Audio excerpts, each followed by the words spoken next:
if you're going to replace Tom Thibodeau with another head coach when Thibs takes the Knicks to the conference finals for the first time in 25 years, you have to replace him with somebody who has been to that level and beyond.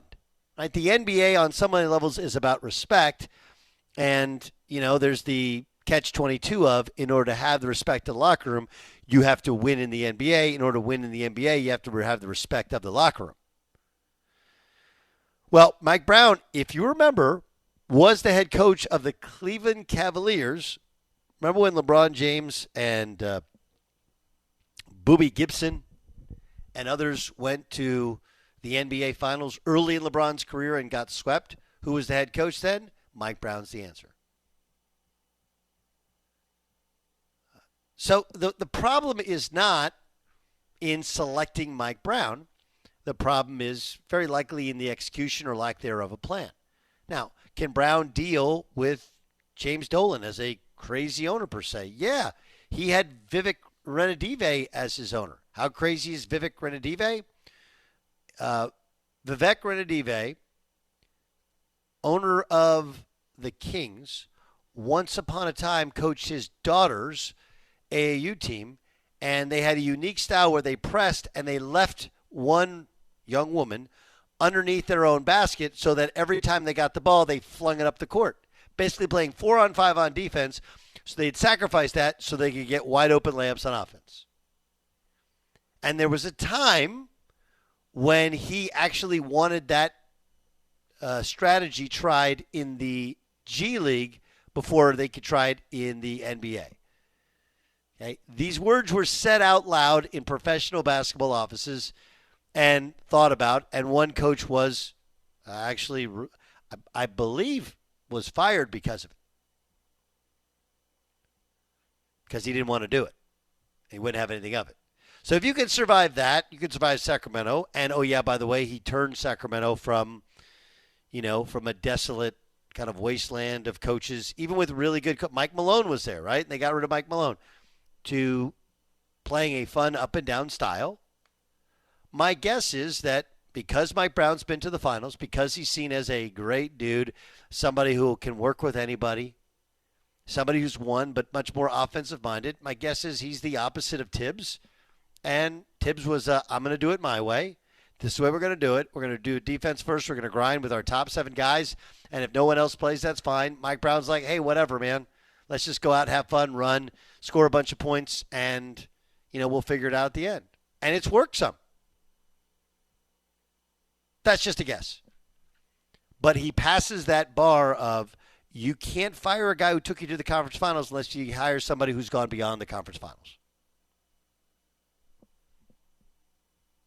So I think because of where we started, where we get to feels disappointing to some. But when you take a breath and go like, yeah, I mean, Thibs had been successful in the NBA, but it's not like he'd never been to the conference finals before. It's not like he's set the world on fire in the playoffs. It is a more offensive-minded league. You do have to guard people.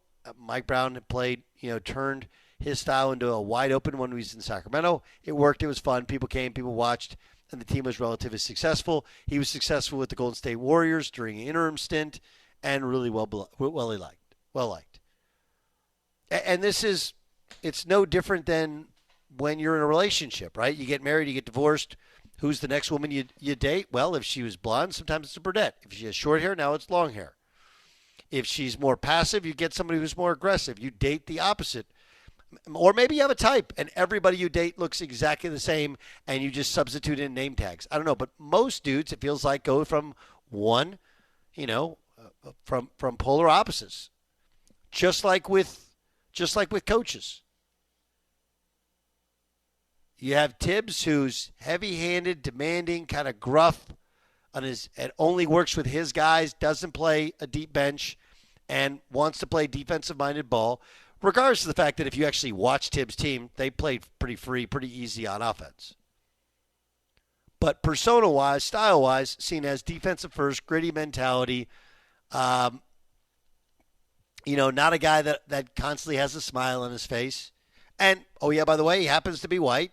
the Knicks hire a guy who'd been slightly more successful in the playoffs, but loved by a lot of people, super likable guy, play a fast style. He happens to be black as well. And I'm guessing plays more of his bench. And I actually think this becomes the year in which my dad used to tell me something about guys that follow Bill Parcells. Like that first year, they still have ingrained in them all of the little discipline-oriented things that made Bill Parcells arguably the greatest coach of our generation in the National Football League. But then it comes some of the kind of free spirit and, the dictator's gone. And that first year, you actually kind of get the best of both worlds. You get the new energy combined with the discipline of Parcells. Now, year 2, it gets really hard because Parcells' stuff did, in fact, work. The discipline was needed, and some of that disappears over time. And I think that'll be a challenge to Mike Brown in year 2. But right now, year 1, I don't know. I don't hate it. I think the part that's killing the Knicks is the perception, right? If you fire a guy and the job is open this long, you couldn't get your first guy, you couldn't get your second guy, you couldn't get your third guy. Well, they end up getting the guy who's NBA Coach of the Year 2 years ago. And it's happened to him twice. He's very familiar with the East. It actually makes sense if you take out, the guys they tried to talk to, the timing, and how Thibs was fired, all of those things.